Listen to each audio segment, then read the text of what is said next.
put me here for a purpose. Right.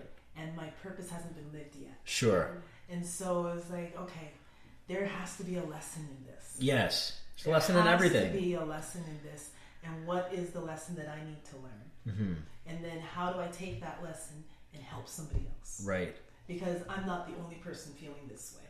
Not at all. Right? Yeah. But when you're going through it, you feel like alone. you are. Sure. Right? Yeah. But as you talk about it, and people say, oh yeah, I went through something like that, and it becomes a little bit normalized in a way. It's like, okay, so I'm not alone here. Yeah. Yeah. You know? So. Lots of days people feel like shit. People don't feel like getting out of bed. People get depressed. It's unfortunately, it seems to be on the rise. It's something that we have less people believing in faith than ever before. I mean, I think that might be part of it. I mean, I believe in a higher power, be it the universe or whatever. I like to think that everything happens for a reason. Yeah. So you went through everything that you did for probably what you saw the purpose of it is to help others. Yeah. So anyone that's feeling really shitty and feeling like maybe tomorrow isn't looking like they want to be here, just remember that there's a lesson in that you can teach to other people and help save lives. Yeah. I think at the end of it. So thank you for sharing. No problem. Little Miss Chris, Yeah. I want to get back to you for a second because I know that the breakup topic, I watched Little Miss Chris go through a breakup recently, and I have to say you're the strongest little thing because she didn't complain, she didn't nothing. She was so silent, and I guess for me, from sort of someone that's close to her that's looking in, you just think she's handling it well. But I think she was just keeping it quiet. She didn't want to burden anyone else. She listens to everyone's problems all day. Yeah. I know this because she listens to my fucking problems every day.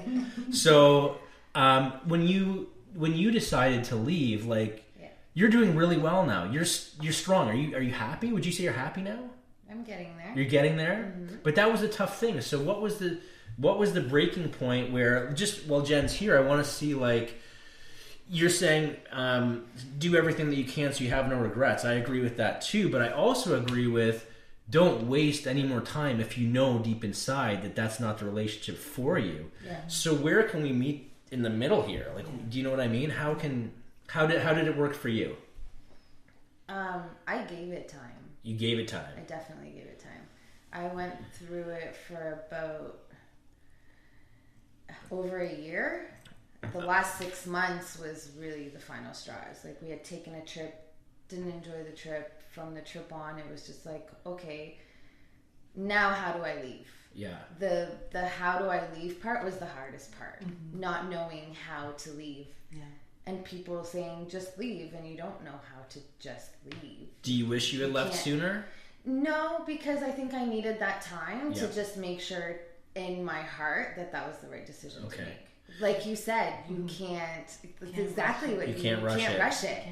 And I had a great support system that stood by me the entire time, knowing it wasn't the right thing for me to do, knowing it wasn't the right place for me to be, but always stood by me no matter what. Right. And when the decision was made for me to leave, they stood by me even more. Yeah. So that was a big thing for me. I mean, I had a great support system, and I'm so thankful for it.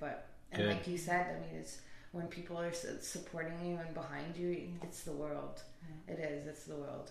But I think it's also important that we make the differentiation. If you're in an abusive situation, right, like an unhealthy where you're being abused and your safety is at risk, that's a little bit different. Sure. Right. Yeah. Yes, of course.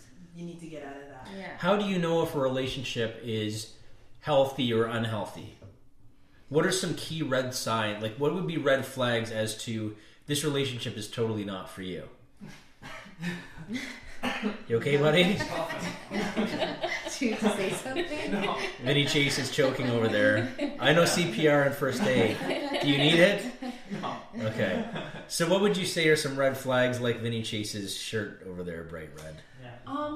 I think if you're in a relationship where you're feeling bad about yourself a lot more than you're feeling good about yourself, you need to start looking at that, what's going on here. Okay. I think if you're in a relationship where,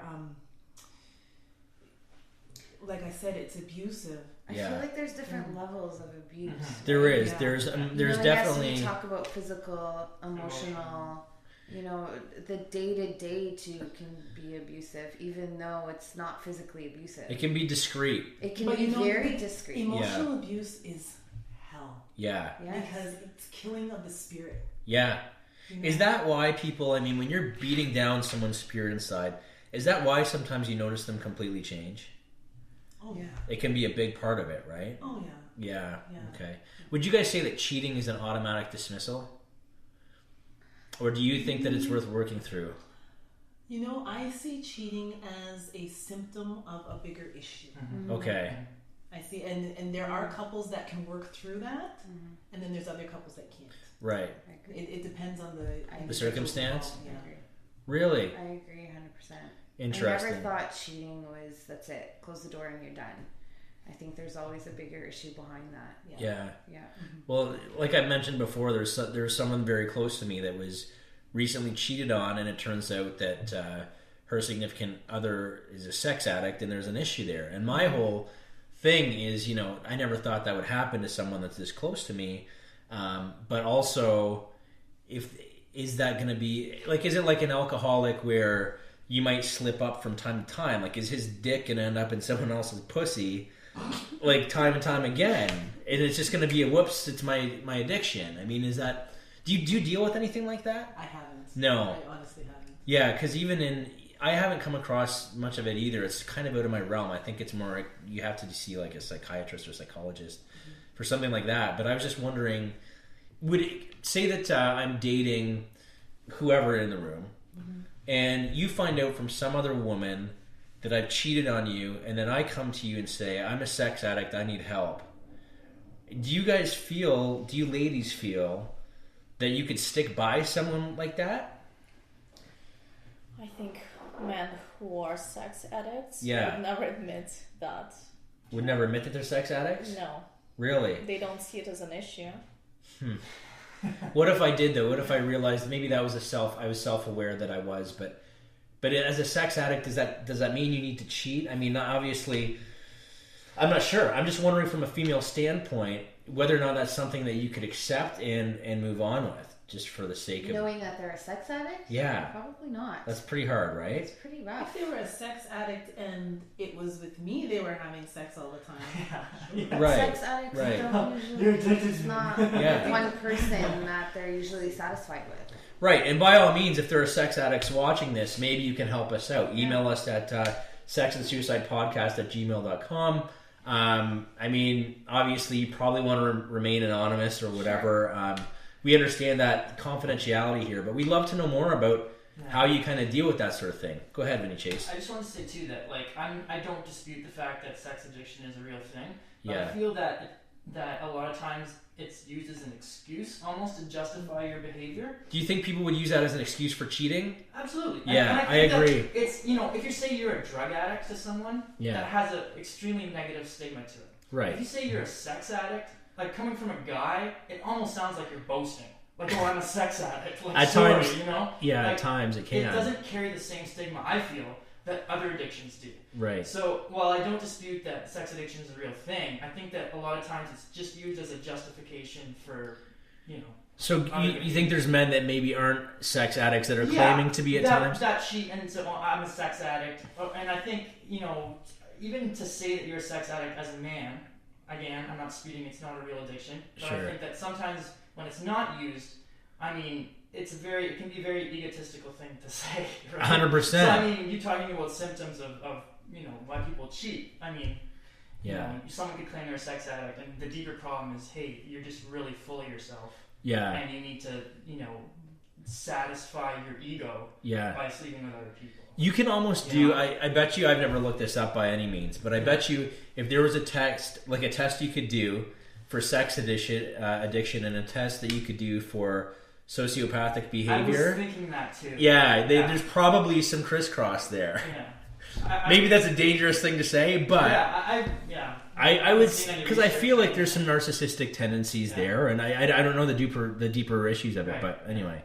So we kind of got off track. You're not a sex addict, are you, my dear? Because we didn't offend anyone in the room. Okay. By the way, I'm just talking about my own addictions here. I'm just totally kidding.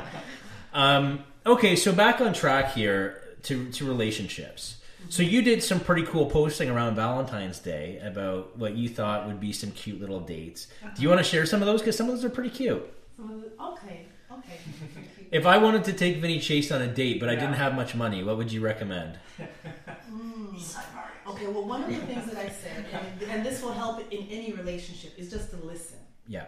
Just listen to things that they say. So if your partner is saying things like, "Oh, I wish I could do this," or "I wish I could do that," like "I wish I could," whatever that fantasy might be, and if you are able to make that fantasy come true, that's a wonderful date. That's a wonderful surprise. And then for me, that's my love language.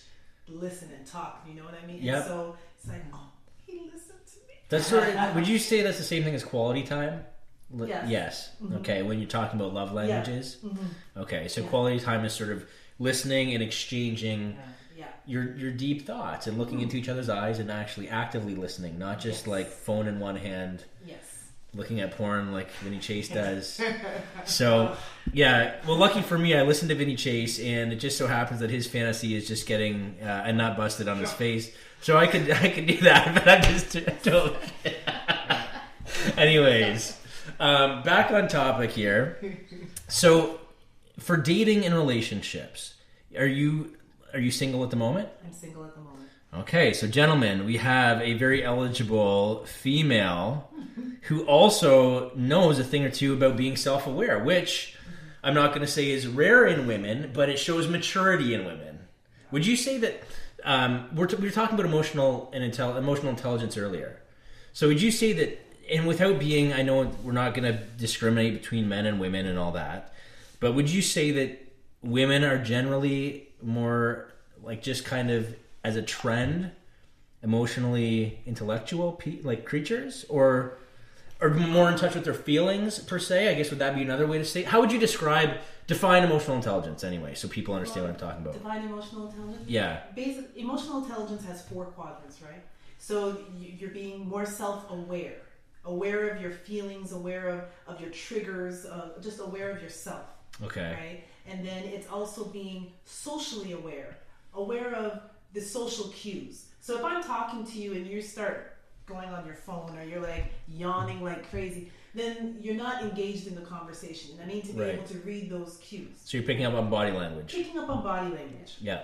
And then there's relationships, right? And building relationships and stronger relationships. And then there's a 4th quadrant, and it's just totally gone from me. That's okay. But yeah, so there's the 4th quadrant's fine. We don't need it. I'm good with 3. I have to work on the first 3, and then I'll get to the 4th. But we'll call that the surprise. But basically, there's just being more aware of yourself. So they say the more emotional intelligent you are, the more successful you'll be in life. Right. And success not necessarily being financial. Sure. But success being in relationships and just as a person as a whole. Right. And that's more important than a person's IQ. I agree. Because someone can be extremely bright, but has no common sense. Sure. Right? Yeah. And those are difficult people to be around because they're not aware of themselves. I want to say something. Go ahead. You can jet in anytime you want. I felt that in my relationship, in my past relationship, where I felt like I was emotionally invested in myself and him and others, and that was just natural for me, and I enjoyed it, and it made me happy, whereas I didn't feel he was in the same boat. So he took himself away from people. He didn't know how to build relationships, and I thought in time, with me being beside him, that I could teach him or I could show him the way, but it never worked. You just can't, I don't think you can teach people that. I think it's either in you or it's not. But there's different things. There's this book called Emotional Intelligence 2.0. Travis Bradley, I believe, is the author. And it's an amazing book because it actually gives you practical tips on how to enhance and become better in the different quadrants. So it all comes to practice, right? You do something over and over again, it's going to become part of your life. Right. Right? And yeah. so I think you can increase your emotional intelligence, but it takes work. You have to do it on purpose. And they have to want to. And they have to want to. Sure, you can't just